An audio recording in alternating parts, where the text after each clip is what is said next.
Parashat Trouma,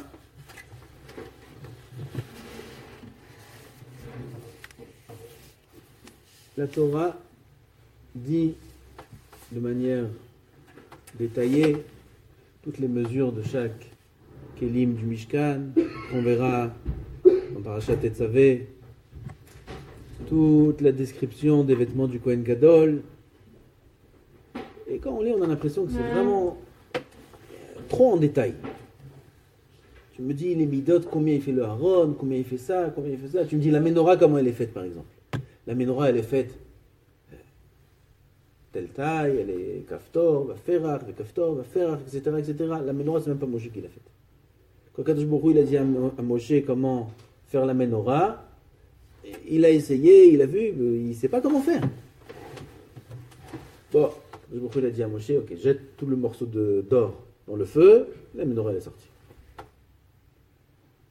Donc si tu veux me dire que toute la paracha elle a été dite pour qu'on sache comment construire les kelim, c'est faux. C'est faux puisque Moshe Rabbeinu, pas que la menorah, encore beaucoup d'autres choses, c'est même pas lui qui les a fait parce qu'il n'a pas réussi selon le mode d'emploi à construire certains kelim. Alors pourquoi la Torah détaille tellement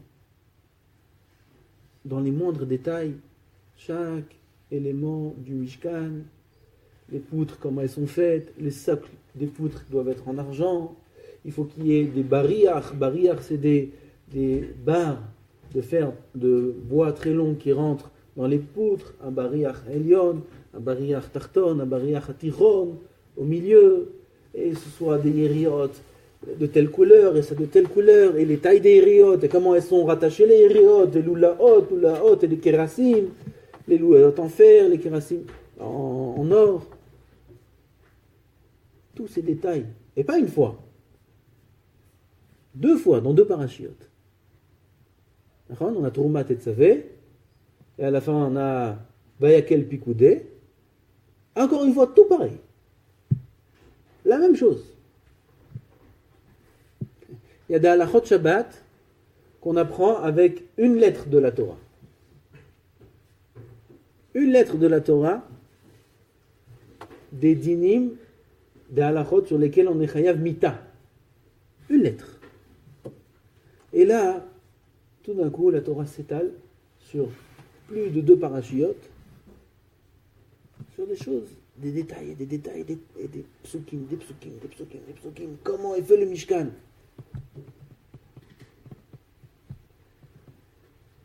C'est extrêmement important de savoir pourquoi c'est comme ça. Ça va être basé sur ce qu'il dit le Sichot Moussar, on va rajouter quelques points. C'est il y a le Sichot Moussar. Il aime le Midrash. Atam motze kol ma shebara Kadosh Baruch Hu lema'ala bara lemata. Tout ce qu'Hachem a créé dans le ciel, c'est infini. Les Olamot, c'est infini. Les anges qui y a là-bas, les différentes sortes d'anges, Séraphim, Ophanim, Chayot HaKodesh.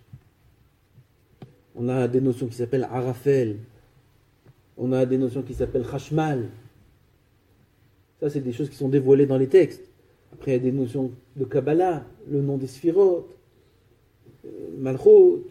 On a toutes les Sphirot, Keter, Chokhmah, Bina, Da'at, Chesed, Gvura, Tiferet, Netzachot, Yesod, Malchut, toutes ces Sphirot. On a les Olamot, Atzilut, Bria, Yetzira, Asiya. Et des choses sans fin là-haut.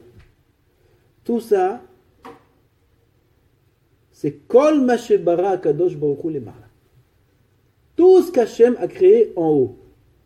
En haut, ce qu'Hachem a créé, c'est sans fin.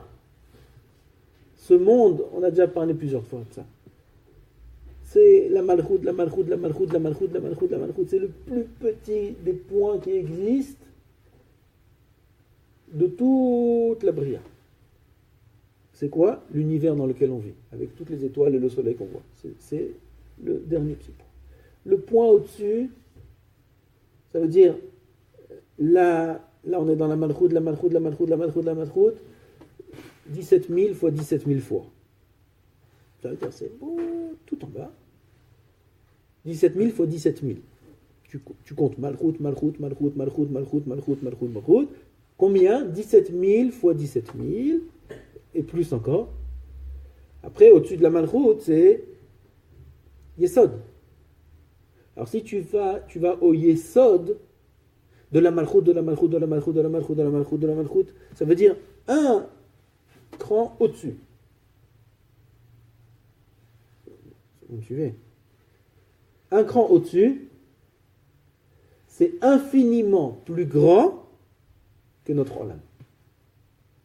Un cran au-dessus.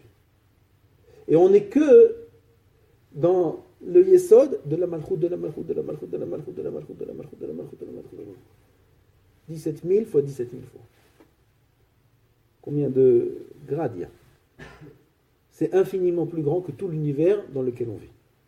Et si on monte au-dessus, on va au Netzach, Hod plutôt. Alors, c'est infiniment plus grand que le Yesod, de la Malchut, de la Malchut, de la Malchut, de la Malchut, de la Malchut. Et tout ça, c'est que dans la Malchut. De la Malchut.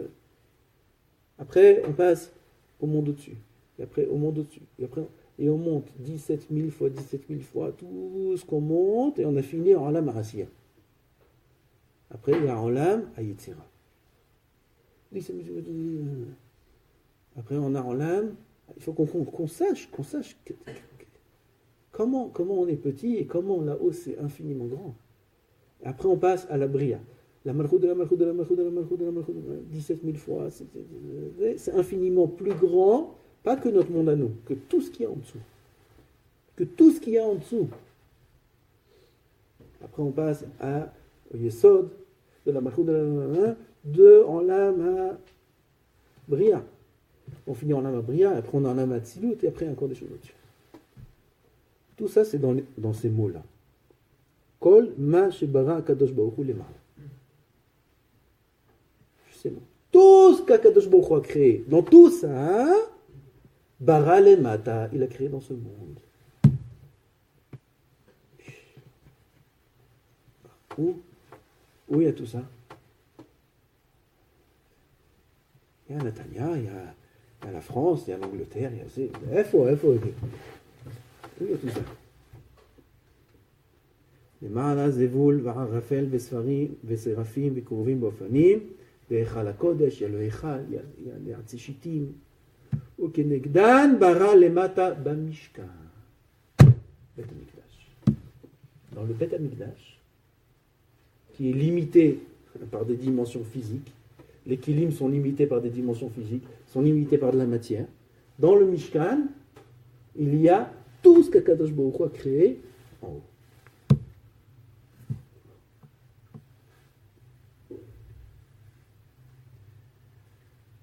Plus encore, le Midrash continue et dit Akadosh Baruch Hu dit à Israël Macharti lachem torati, je vous ai vendu ma Torah.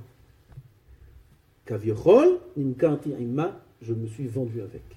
C'est dit Hachem. Je me suis vendu avec. Ça, c'est un achat, la Torah, c'est un achat où on achète aussi le vendeur. Tu n'achètes pas que l'objet, tu achètes aussi le vendeur. Car Amar Kadosh Baruch Hu Israël, je vous ai donné la Torah. Lifrosh emena eni yochol, je ne peux pas séparer de la Torah, je ne peux pas, dit Hachem. Lomar lachem al titelu eni yochol, vous dire ne prenez pas la Torah, garde, je ne peux pas.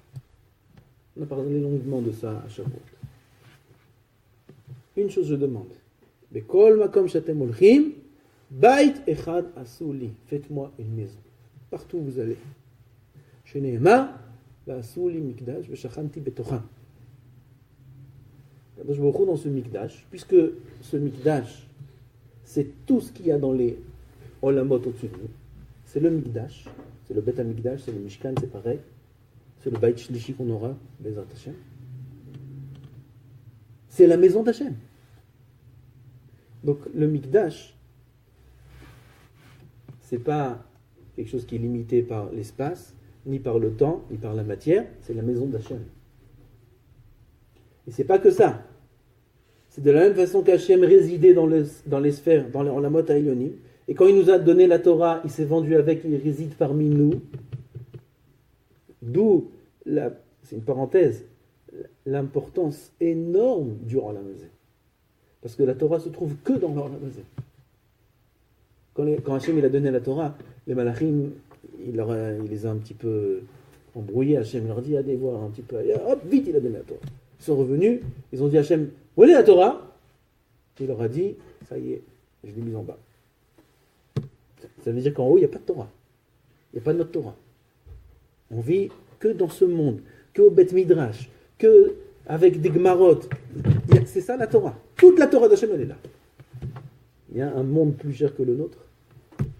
Il y a un temps plus cher que la vie. Il n'y a que dans cette vie-là qu'on peut... Combien de temps? Il faut qu'on vive des milliards d'années pour qu'on profite. Non, 70 ans.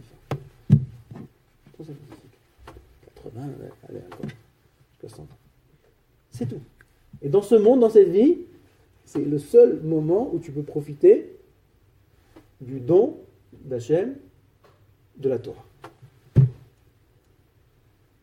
Quand on comprend ça, alors on n'a plus de questions. Pourquoi la Torah, Parashat Teruma, c'est tellement long? C'est pas assez long. Toute la Torah, ça devrait être Parashat Teruma. Tous les 5 Chumashim, ça devrait être Parashat Teruma. Le Olam entier, quand je parle du Olam, je parle du Olam céleste, il est dans Parashat Teruma. Et que chaque détail apprend beaucoup de choses au niveau du pshat, au niveau des soldats qui est là-bas on ne comprend pas, encore plus.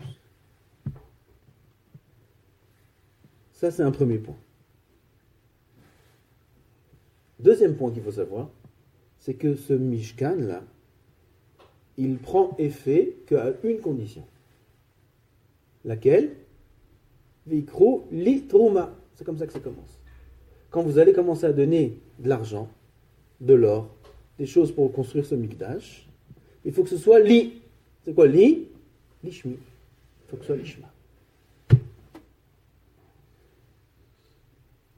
Donc, ce Mishkan représente toutes les sphères célestes. Ce Mishkan, c'est la maison d'Hachem. Et ce Mishkan peut avoir un sens de Kedusha que si ce qui est fait là-bas, c'est fait lishma. Donc il y en a un point. Je dis des points, et après, Verzat Hashem, on fera l'image de tout ensemble. Quand Shlomo Amelech, c'est lui qui a construit le Beth Amikdash, il est venu pour construire. Il a dit à Hiram, qui était responsable à l'époque de toutes les choses, etc. Il dit, écoute, maintenant, il faut que je construise le Beth Amikdash. C'est ma mission dans ce monde. Parce que mon père David n'a pas pu le construire. Pourquoi David n'a pas pu construire le Beth Amikdash? David a supplié Hachem de construire le Beth Amikdash. Il a supplié Hachem. Il a pleuré pour construire le Beth Amikdash. Quand il a dit à David, tu ne construis pas. Pourquoi? Tu as du sang sur les mains. Tu as fait des guerres. Tu peux pas construire. Quand Shlomo Amelech il a dit à Hiram, pourquoi son père David n'a pas pu construire le Beth Amikdash, il n'a pas dit ça. Il a dit, mon père David n'a pas construit le Beth Amikdash. Pourquoi? Parce que il était mipnei milchama shir sevavu. Il y avait des guerres autour de lui, il y avait des guerres. Et comme il était dans les guerres, il ne pouvait pas construire le Beth Amikdash. Maintenant est venu le moment que je le construise. Le Radak dit que David ne lui a pas dit la vraie raison. La vraie raison, c'est parce que David il avait du sang sur les mains. C'est ce qu'il lui a dit Hachem. Ah, pourquoi? Il lui a dit Shlomo Amelech. Parce que mon père était entouré de guerre. Deuxième question, c'est que c'est écrit à son époque de David Amelech, il y a des psukim, tout ça. David Amelech il était assis dans son palais, Akadosh Baruch Hu a calmé tous les ennemis autour de lui, et il y avait la paix. Quelle guerre? Il aurait pu construire un Beth Amikdash à ce moment-là. Alors c'est quoi ce que, en résumé on va dire, ce que Shlomo Amelech dit à Hiram, mon père n'a pas pu construire le Beth Amikdash parce qu'il y avait des guerres. Il n'y avait pas de guerre. Et même s'il y en a, et alors quoi? Teroutz. Am Israël, quand il partait en guerre, c'est pas comme aujourd'hui. Am Israël, quand il partait en guerre, il y avait tous les responsables, les généraux, les Ramatkal, ils rentraient d'abord au Beth Amikdash. Et ils priaient, et de là-bas ils sortaient, et ils gagnaient le monde entier. Le Beth Amikdash, était la station de départ pour partir en guerre. Et c'est ce que Haman a dit à Achashverosh. Midrash raconte. Haman, il vient et dit à Achashverosh, tu sais pas ces juifs. Ils rentrent là-bas dans leur maison, dans leur temple, et ils font là-bas des kishoufim. Ils font des sorcelleries là-bas. C'est parce qu'ils font des encens, des trucs, des corbanotes et tout. Et ils sortent de là-bas, ils détruisent le monde entier. Alors attention, ne laisse pas vivre, ne laisse pas construire le Beth Amikdash. Comme ça, il a dit Haman. Ah, donc le Beth Amikdash est le moyen de gagner la guerre. C'est pour ça que David Amelech ne peut pas construire le Beth Amikdash. Pourquoi? Parce que David Amelech, il fait des guerres. Et s'il fait des guerres, David Amelech, combien il a besoin du Beth Amikdash? Énormément. Il y a un chisaron dans le lishma. Pas que le lishma. Quoi, David Amelech, il va construire le Beth Amikdash pas lishma? C'est possible, par intérêt. Non, vadaï que David Amelech, il va construire le Beth Amikdash, l'Ichvod Hashem. Aval, c'est impossible, dit Shlomo Amelech. C'est impossible que... Tiens, t'as raison.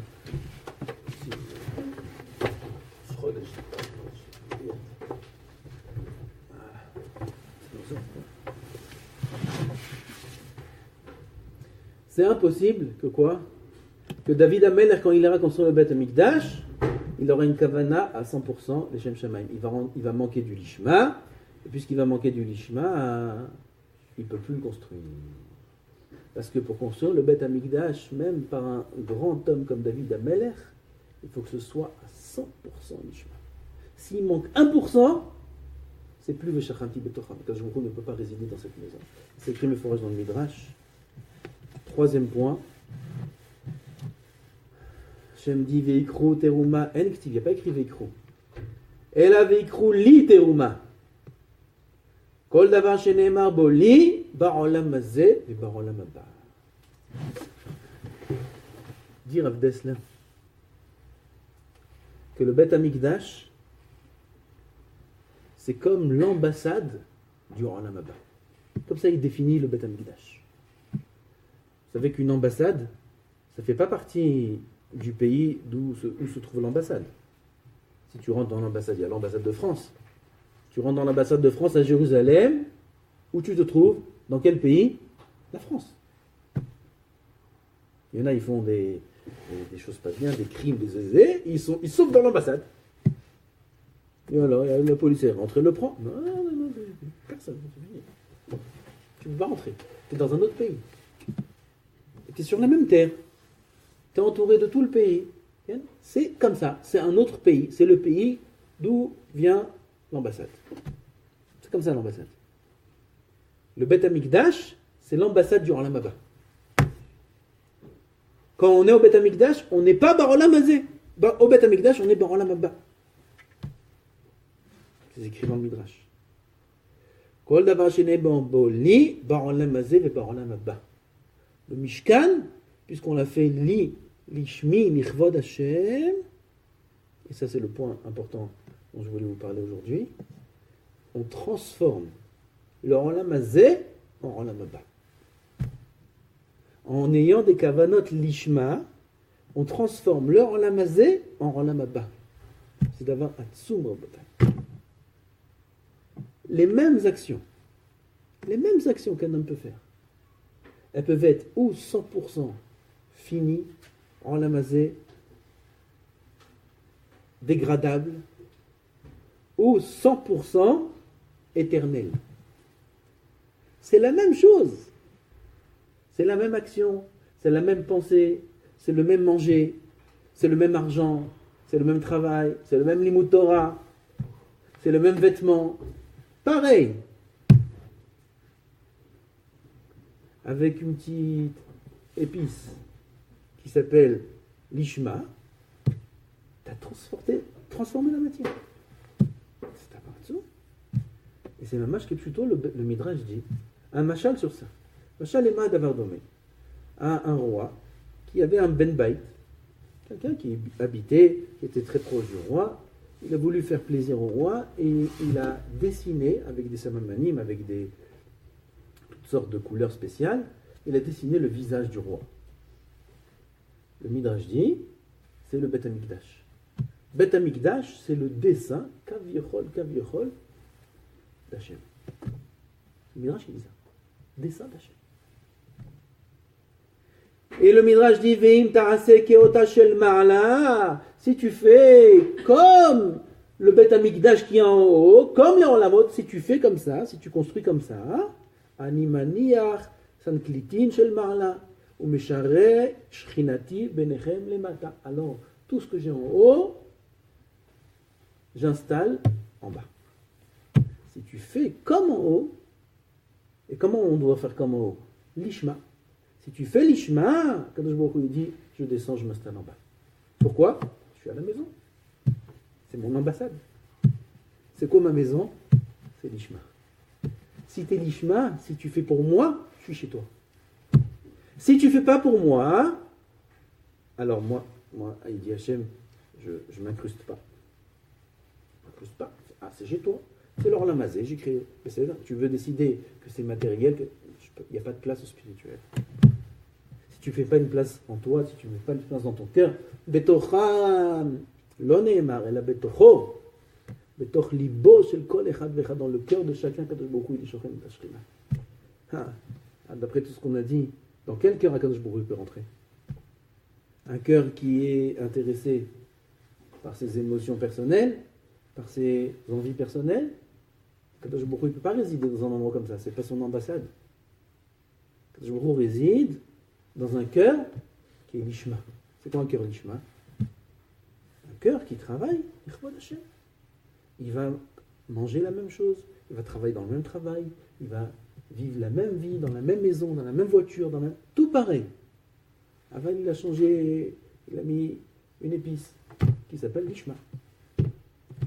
C'est l'ishma, tout se transforme. C'est plus le même monde, c'est plus la même vie, c'est plus la même matière, c'est plus la même argent, c'est plus rien à voir. C'est atzoum, combien c'est important de comprendre ça. Dit le Rav, rajoute encore un détail, il faut savoir que c'est pas qu'au moment de l'action. C'est pas que quand on a fabriqué les kelim du Bet Amikdash qu'il faut une kavana 100% l'ishma. Quand on fabrique l'chvod, kutchabri, chushrinte, j'ai fabriqué, voilà, maintenant ça peut. Non. Vikrou literuma. Quand tu donnes, il faut même avant, dans les préparatifs, que ce soit l'ishma. Yaakov Avinu, la Gemara demande, d'où ils avaient du bois dans le désert? D'où? Il y a du bois dans le désert. Hatzeshitim en plus, c'est pas du bois stam. Hatzeshitim, c'est du bois hata, c'est du bon bois. Pour le Bet Amikdash, d'où ils ont du bois dans le désert? Ça se passe, le bois dans le désert. Réponse, Yaakov Avinu, il a vu Beruach HaKodesh, que les Israël vont sortir d'Égypte, et ils vont construire le Bet Amikdash. Qu'est-ce qu'il a fait, Yaakov Avinu? Il a planté des arbres. En Égypte, il a planté des arbres. Il a dit à ses enfants, quand vous allez sortir, vous prenez ces arbres-là. Avec ça, vous construisez le Bet Amikdash. Parce qu'à la base, à la racine, il faut que ce soit Kadosh. Il faut que ce soit l'Ishma. Pas que quand je vais construire. Abichia. Gdolim Ma'asechia, la Gemara dit. Dans Baba Metzia. Il a fait en sorte, Shelot Ishtakar Torah Israël. Qu'est-ce qu'il faisait Rabbi Chia? C'est connu, c'est une histoire que les enfants connaissent. Que les enfants qui connaissent. Rabbi Chia, qu'est-ce qu'il faisait? Il plantait du lin. Après, il attendait que le lin il pousse. Il arrosait le lin tous les jours. Il arrose. Le lin pousse, ça prend du temps. Couper le lin.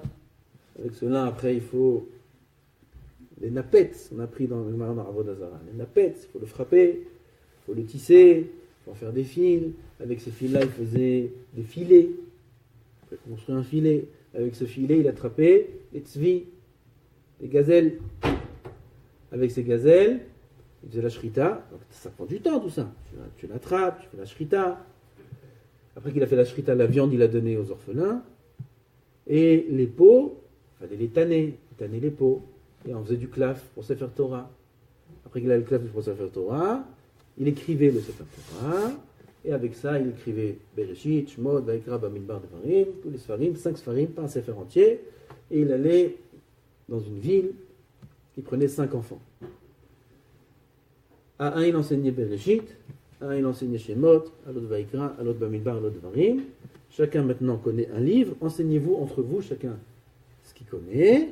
Comme ça, les 5 enfants connaissaient les 5 Sfarim. Et après, il prenait encore 5 enfants. Et après, encore 5 enfants. Il allait d'une ville à une autre. Il a fait en sorte, Rabbi Kriya, que la Torah ne soit pas oubliée de Ham Israël. Le Gaon Mivina, c'est pas chouette quand même, c'est lui qui dit ça, le Gaon Mivina. Il demande pourquoi Rabbi Kriya n'a pas acheté du claf. Aujourd'hui, on fait ça. Aujourd'hui, on va dans un magasin, on achète du claf tout près, va acheter du claf. Torah, pour pas que la Torah soit oubliée, il faut que ce soit pur à 100%. Il plantait le lin lui-même pour que la première source de la Torah, qui est planter la graine de lin. Parce que c'est ça qui va m'entraîner à avoir un filet et attraper des gazelles et faire un Sefer Torah. Il faut planter le lin déjà, que ce soit Bekavana chez Kedusha. Parce que quand un homme met sa kavana de Kedusha dans ses actions, le résultat n'a rien à voir. Il n'a plus rien à voir. Quand un homme met sa neshama dans le limud Torah, fastam, limud, s'asseoir, une mode. Quand il va se préparer avant de s'asseoir étudier. Ça met en l'air le mode, la kamashrin tana'afa, et l'imod la sot nachatouach liotzi, faire nachatouach hakadosh baruch hu. Il s'assoit, il commence à étudier. Et ça commence pas que quand il va pour entrer au Beth Midrash. C'est déjà le matin dans la Tfilat Shachrit, qui prie la Tfilat Shachrit, il est nidbak, Kadosh Baruch Hu, il se colle à Hashem, il prie comme il faut, après il sait qu'il a le seder, il se prépare, il olech la kaim mitzvat limud Torah. C'est pas que le matin à la Tfila, c'est quand il ouvre les yeux le matin au réveil. Il ouvre les yeux, tout de suite. הולכים לעבוד את השם. הולכים לעבוד את השם היום. Il se réveille avec la premier réflexe qui vient, première pensée qui lui vient, c'est pas quelle heure il est. C'est pas combien de temps j'ai dormi. C'est pas si j'ai encore 5 minutes. C'est הולכים לעבוד את השם encore une journée. Et c'est pas que le matin quand il se réveille, c'est la nuit quand il est parti dormir. C'est là-bas que ça commence. À quelle heure il est parti dormir? Dans quel kavana il est parti dormir? Alors, il disait au nom de Gdolim, on ne peut pas de qui. On ne peut pas aller dormir comme un humain simple et se lever comme un malach. Celui qui va dormir comme un homme, il se lève comme un chamor. Celui qui se dort comme un malach, il peut se lever comme un homme. Tout dépend comment tu vas dormir. Ton réveil va être selon le sommeil. Qu'il a fait Kirat Shema comme il faut. Il a remis sa neshama entre les mains d'Hachem et dit tiens, garde ma neshama pendant cette nuit, tu la charges bien, hein? Tu fais le plein, fais le plein, j'ai besoin là demain. Bien, tu nettoies bien comme il faut, je t'en prie. Ça c'est Beyadecha Kidrouchi. Pas dit Taoti Hachem Elemet. Bien, il donne sa neshama entre les mains d'Hachem, il s'allonge comme un mort, il dort. Mais ça ne commence pas la nuit. Parce que pour la nuit, donner bien sa neshama. Il faut faire un bon limoud le jour.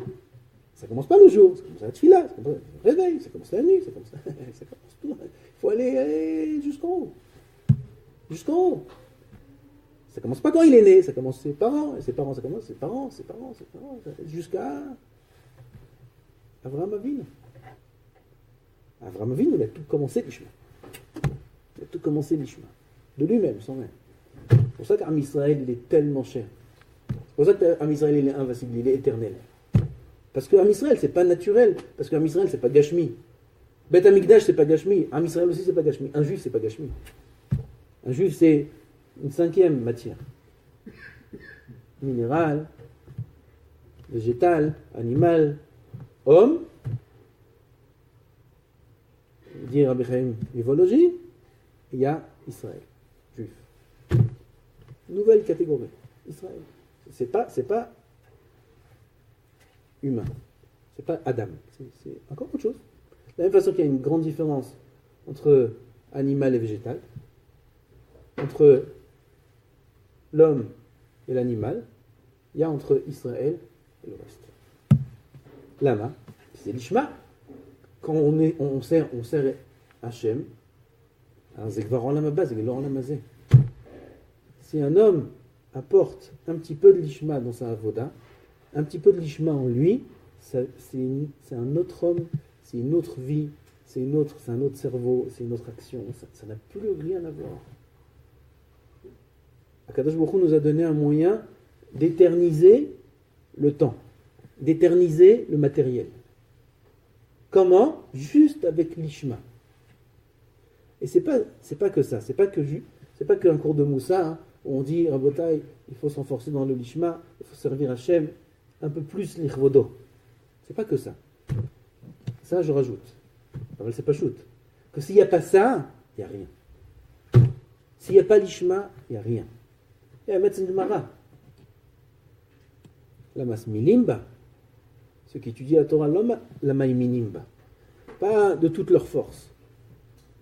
Ceux qui étudient la Torah d'une autre manière, azekvar samavet. Il ne reste plus rien. La Torah qui est éternelle, qu'Akadosh Baruch Hu s'est vendu avec, il la rend matérielle. Tu rends matérielle la Torah, c'est pas possible de faire une chose pareille, c'est grave. C'est grave de rendre matériel les paroles de Torah. Tu utilises la Torah pour la Gava, tu utilises la Torah pour autre chose que l'Ichvod Hashem, c'est pas rien. C'est pas qu'un avantage, c'est aussi des gros inconvénients. Elle va dire que la chova du juif, de la même façon que Kadosh Baruch Hu, dans tout ce Mishkan là, il nous a détaillé tout ce qui se passe dans les Olamot HaElyonim, et que la condition pour que ça s'appelle un Mishkan, il faut que ce soit l'Ishma, et sans ça, même David HaMelech, il ne peut pas construire le Beth Mikdash. Parce que quelque part, il a un intérêt. Ça va dire que nous aussi, on doit apprendre de ça. L'homme aussi, combien il se sanctifie, combien il devient un Mishkan lui-même, si jamais il améliore un peu l'objectif de ses actions. Pourquoi il agit, pourquoi il vit, pourquoi il mange, pourquoi il dort, pourquoi il va manger un bon repas. Deux, ils vont manger ce repas-là. Les grillades, ils nous ont fait les grillades.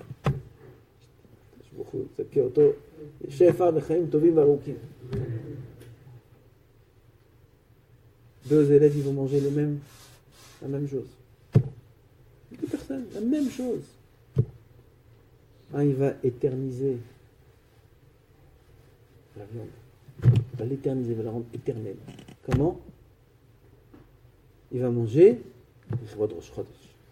il va manger pour avoir des forces dans son corps. Il va manger, s'il est un peu plus haut niveau, pour faire des birourim, de la kdusha. Il y a de la kdusha dans le manger. Le birourim, il va sortir la baleine tzotzot de kdusha. Même si on ne comprend pas ce qu'on fait, mais c'est pas grave, on peut être mechaven, ça marche. Il fait une avodat à kodesh maintenant. Il va manger avec ses 32 dents, 32 ses lèvres. Il metaken le lèvre, il metaken c'est kadosh de manger, c'est kadosh. Il est en train de rendre ce moment-là où il mange, Olam Haba. Olam Haba. Comment ? L'Ishma. Alors on vient d'apprendre. C'est un yesod qu'il faut se rappeler toute la vie. L'Ishma, tu transformes du Olam Hazeh en Olam Haba. Tu fais de toi un ambassadeur du Olam Haba. Tu fais de ce que tu manges, de ce que tu touches, de ce que tu achètes, de ton argent. Tu élèves le Rouhani, le Gashmi. C'est pour ça qu'on a créé dans ce monde. Kadosh Baruch Hu, pourquoi il a créé ce qui sort de tout le Ramchal, tout ce qu'il dit le Ramchal dans Derech Hashem. Pourquoi Kadosh Baruch Hu a créé ce monde ? Pourquoi Hashem a créé ce monde ? Hashem a créé ce monde et il est intéressé par ce monde plus que tous les autres mondes merveilleux qu'il y a au-dessus de nous. Pourquoi ? Parce que Kadosh Baruch Hu veut, à travers notre travail, que même la prina, ça veut dire la partie la plus basse qui existe de toute la création, elle soit élevée au niveau spirituel. Et ça, il nous a donné à nous le travail. Nous, les hommes. Personne ne peut faire ça que nous. Et le monde sera parfait que quand ça fait. Quand ce Olam Hazeh sera réparé, ça veut dire qu'on aura rendu spirituel tout l'Olam Hazeh, avec l'argent qu'on a, avec les biens qu'on a, avec la chokhma qu'on a, avec nos bras, avec nos yeux, avec nos oreilles, avec nos jambes, avec notre femme, avec nos enfants, avec nos amis, avec notre voisin, avec l'égoïme, avec le monde entier. On aura rendu spirituel. Comment ? En utilisant ça, l'Ichvod Hashem, alors on arrive au tikkun du monde. Qui c'est qui fait ça ? Que nous. Vous vous rendez compte ? Le srout qu'on a. Donc notre travail, c'est le plus bas et le plus sale de tous les travaux de l'univers, et c'est le plus cher. Aux yeux d'Hachem, c'est le plus cher. Pourquoi? Parce qu'il n'y a que nous qui pouvons rendre. Tout ce qui est au-dessus, c'est lui qui rend kadosh. C'est facile, ça. Et les anges, ils n'ont rien à faire. Il y a un problème, voilà, c'est comme il y a une petite tache dans tout le tableau, et c'est à nous de la nettoyer. Et là, une fois qu'on aura fini de nettoyer, Mashiach arrivera, le Beth Amikdash Ashdishi sera construit, l'Ishma, le plus l'Ishma du monde, parce que c'est Hachem lui-même qui l'amène, et tout le monde sera Metoukan, Bimera, Be'amenu, Amen.